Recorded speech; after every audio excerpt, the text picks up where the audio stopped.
Bonsoir Adam, merci beaucoup d'avoir posé cette question. C'était une question que je ne m'étais à vrai dire jamais posée et du coup j'ai été un petit peu désarçonnée. Alors j'ai fait des recherches et à partir de ce que j'ai trouvé et de ce que je savais déjà un peu, je pense avoir à peu près trouvé de quoi pour te répondre. Donc ta question c'était sur si les dinosaures faisaient des œufs non fécondés à la manière des poules qu'on a aujourd'hui.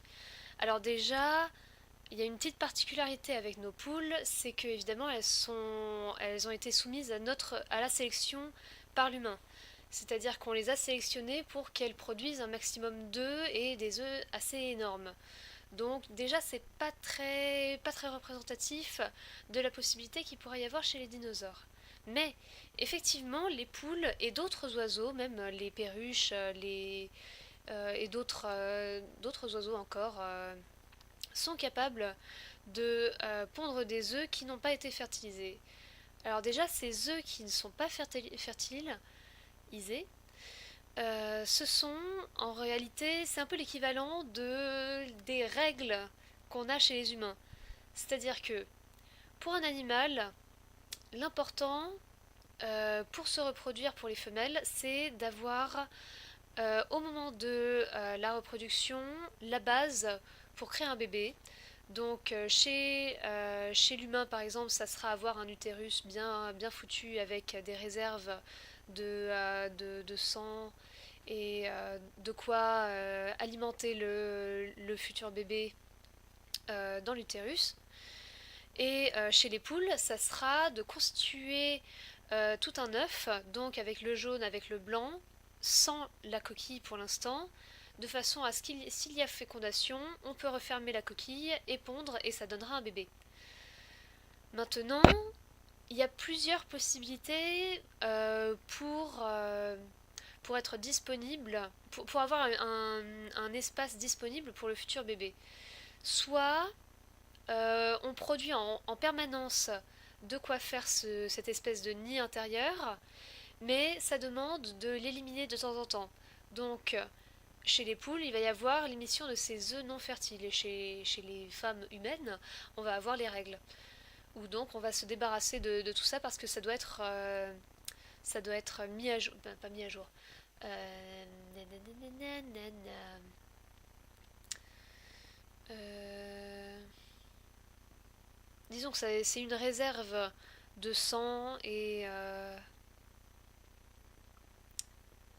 de ressources. C'est une réserve de ressources pour le futur bébé et donc c'est potentiellement parasitable ou alors enfin il peut y avoir des bactéries qui se développent dedans donc c'est assez dangereux à garder ça et il faut que ça soit renouvelé régulièrement. À partir de là,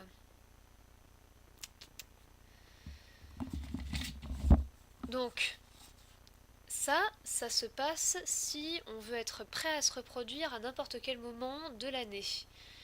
Et alors pour pallier à ça, on va avoir plutôt des espèces qui vont se reproduire uniquement à certaines périodes de l'année. Donc souvent dans nos contrées, ça va être au printemps et en été. Au printemps pour la période de reproduction, en été pour l'élevage des jeunes, pour qu'ils soient prêts pour l'hiver. Et ça permet de ne préparer cet œuf, ou en tout cas cette réserve pour le bébé, qu'une seule fois dans l'année. D'ailleurs, on a même chez certaines espèces de mammifères l'utérus qui est carrément dégradé entre deux années.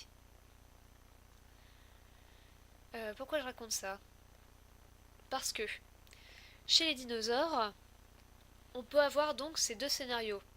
Soit les femelles produisaient en permanence des œufs, alors sûrement pas à la même fréquence que nos poulets domestiques. D'ailleurs, c'est quelque chose qu'on trouve surtout chez les espèces d'oiseaux qui ont été domestiqués ou qui se retrouvent en captivité, c'est qu'on va avoir pas mal de production d'œufs. Donc on voit qu'il y a une sorte de corrélation avec la disponibilité de nourriture et de ressources, parce que c'est vraiment quelque chose qui est coûteux. C'est presque un gaspillage. D'ailleurs, on peut voir que chez certaines poules stressées, elles vont manger leurs propres œufs non fertiles, isés, pour récupérer les ressources dépensées. Donc on a soit ce cas de figure, soit, j'imagine, dans les régions plutôt tempérées, donc au-delà des tropiques, une saisonnalité, c'est-à-dire avec un seul moment dans l'année où les femelles vont pondre des œufs et ceux-ci seront fertilisés ou pas, selon s'il y a eu un mâle qui est passé par là. Maintenant, il peut aussi ne pas y avoir du tout de ponte d'œufs, parce que, encore une fois, chez d'autres espèces, ces œufs qui ont été préparés à l'intérieur vont être réabsorbés.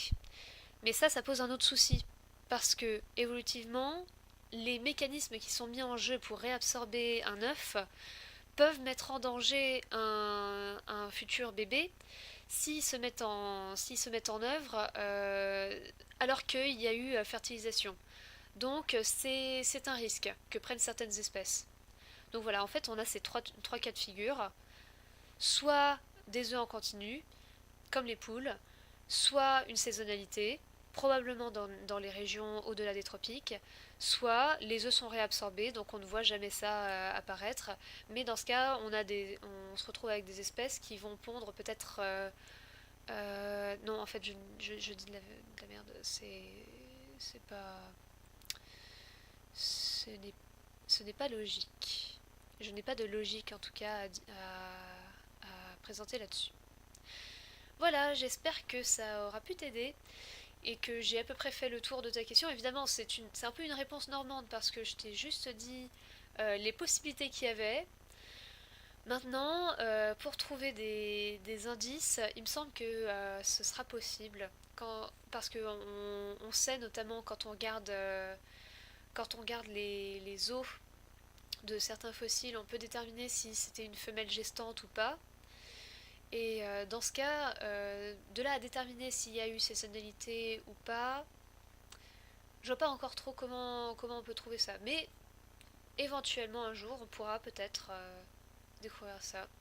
Et dans ce cas, on aura une vraie réponse plutôt que un amassement d'hypothèses. Voilà, merci beaucoup. Et puis au plaisir de te revoir un de ces jours. Et n'hésite pas, si tu as à nouveau des questions, je ferai des petites recherches comme là. Et voilà. Bonne soirée!